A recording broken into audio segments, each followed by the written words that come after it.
warahmatullahi wabarakatuh. Alhamdulillahirrabbilalamin. Assalatu wassalamu ala asrafil anbiya'i wal mursalin wa ala alihi wa sahbihi ajma'in, amma ba'du. Pertama-tama marilah kita panjatkan puji syukur kehadirat Allah Subhanahu wa taala yang telah melimpahkan rahmatnya serta keberkahannya kepada kita semua. Dan tak lupa pula sholawat serta salam selalu tercurahkan kepada junjungan kita Nabi Muhammad SAW serta pada keluarganya dan sahabat-sahabatnya yang mulia. Nah, pada video ini saya dan teman-teman kelompok saya akan membahas suatu hal yang mungkin sering kita alami, namun seringkali terabaikan dalam kesadaran kita, yaitu prasangka sosial. Nah, pertama izinkan saya untuk memperkenalkan diri saya dulu.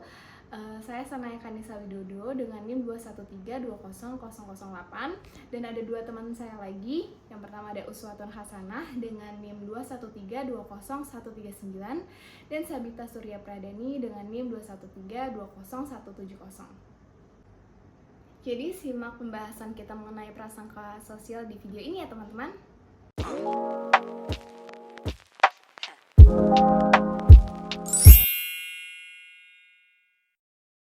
Prasangka ini seringkali membentuk pandangan kita terhadap orang lain tanpa kita sadari.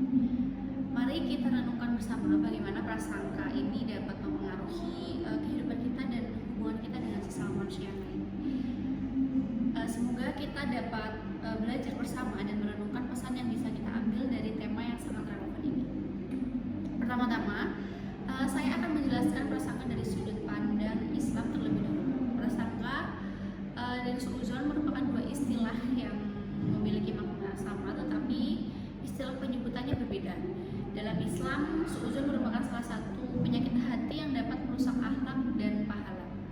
Prasangka dan suudzon adalah hal yang sangat dekat dengan kita dalam kehidupan sehari-hari. Bahkan hal tersebut sangat mendominasi diri kita dari sehari-hari dan mempengaruhi perilaku kita dalam berinteraksi dengan orang lain.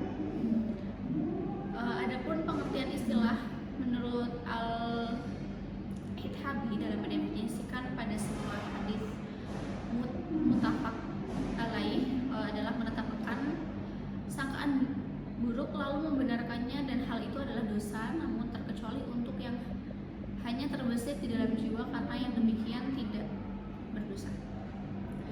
Secara harfiah prasangka ini dapat diberi arti atau diberi pandangan dengan pendapat anggapan dasar, purbasangka, pendapat pendahuluan dan sebagainya, disebabkan sifatnya yang belum menetap. Prasangka dapat menjurus pada pengertian yang baik dan pengertian yang jelek, positif dan negatif, sehingga merupakan pendapat yang dapat berubah atau diubah, dipengaruhi dan dapat digunakan untuk menafsirkan segala fakta tanpa berdasarkan fakta yang meyakinkan.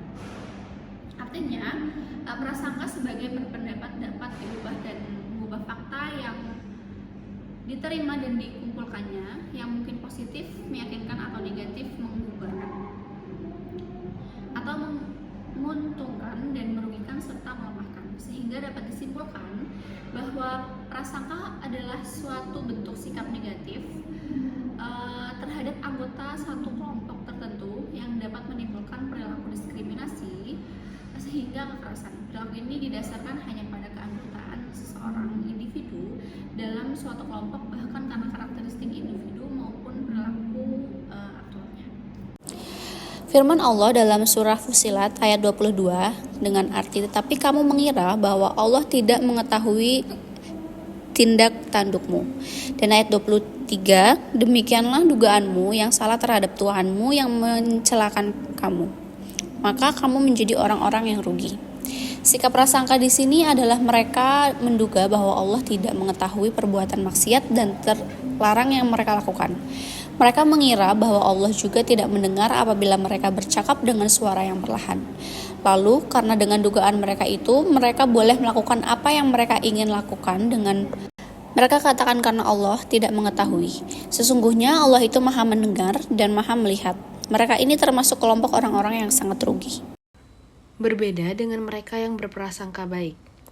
Mereka sangat takut dan senantiasa berhati-hati dalam perbuatan dan perkataan mereka karena mereka takut kemurkaan Allah terhadap mereka. Orang yang bersangka baik ini hanyalah ingin mendapatkan ridho atas perkataan dan perbuatan yang mereka lakukan. Berdasarkan definisi yang dikemukakan oleh Brown pada tahun 2005, terdapat beberapa ciri prasangka, yaitu yang pertama, keyakinan kognitif yang merendahkan. Kedua, pengekspresian perasaan negatif. Ketiga, tindakan permusuhan. Dan yang keempat, tindakan diskriminatif. Ciri-ciri prasangka yang dikemukakan oleh Brown sudah mencakup 3 domain prasangka, yaitu keyakinan kognitif yang merendahkan merupakan domain kognitif, perasaan negatif merupakan domain afektif, sedangkan tindakan permusuhan dan diskriminasi merupakan domain konatif yang menurut penulis masih dalam kecenderungan dalam bertindak. Di dalam Islam, prasangka positif atau yang biasa disebut husnuzon dianjurkan agar hubungan antar manusia menjadi lebih harmonis dan penuh kasih sayang. Nabi Muhammad SAW juga menekankan pentingnya berprasangka baik terhadap sesama. Bahkan dalam hadis yang diriwayatkan oleh Imam Muslim, beliau bersabda, "Jauhilah prasangka buruk, karena prasangka buruk itu adalah yang paling dusta." Dengan menghilangkan prasangka buruk dan menerapkan prasangka baik, umat Islam dapat membangun masyarakat yang saling percaya dan mendukung satu sama lain sebagaimana diajarkan dalam Islam yang mulia. Nah, berdasarkan pada penjelasan yang udah teman-teman saya sampaikan, dapat disimpulkan bahwa sebagai makhluk sosial dan beragama, kita sebaiknya menghindari perilaku berprasangka buruk terhadap orang lain. Kenapa sih? Karena hal ini seringkali dapat mengakibatkan dampak negatif seperti konflik dan kerugian. Meskipun prasangka buruk dan prasangka dalam Islam memiliki kemiripan, namun prasangka buruk ini cenderung memiliki dampak yang lebih besar. Individu yang terjebak dalam prasangka buruk dapat mengatasi hal ini dengan mempertahankan sikap positif terhadap orang lain dan menghargai rasa superioritas. Dengan menjaga damai dalam lingkungan sekitar, kita dapat menjalani kehidupan dengan kedamaian dan ketenangan. Nah, dengan demikian, mari kita berkomitmen untuk mengubah paradigma prasangka buruk menjadi prasangka baik dalam kehidupan sehari-hari kita, dengan mengikuti ajaran Islam yang menganjurkan husnuzon dan menjauhi suuzon. Kita dapat memperbaiki hubungan sosial dan menciptakan kedamaian serta memperkuat kebersamaan dalam masyarakat. Semoga dakwah saya dan teman-teman saya dalam video ini dapat menjadi langkah awal bagi kita semua untuk merajut persaudaraan yang kokoh dan harmonis di tengah-tengah kompleksitas dunia ini. Terima kasih banyak telah menyaksikan video kita. Wassalamualaikum warahmatullahi wabarakatuh.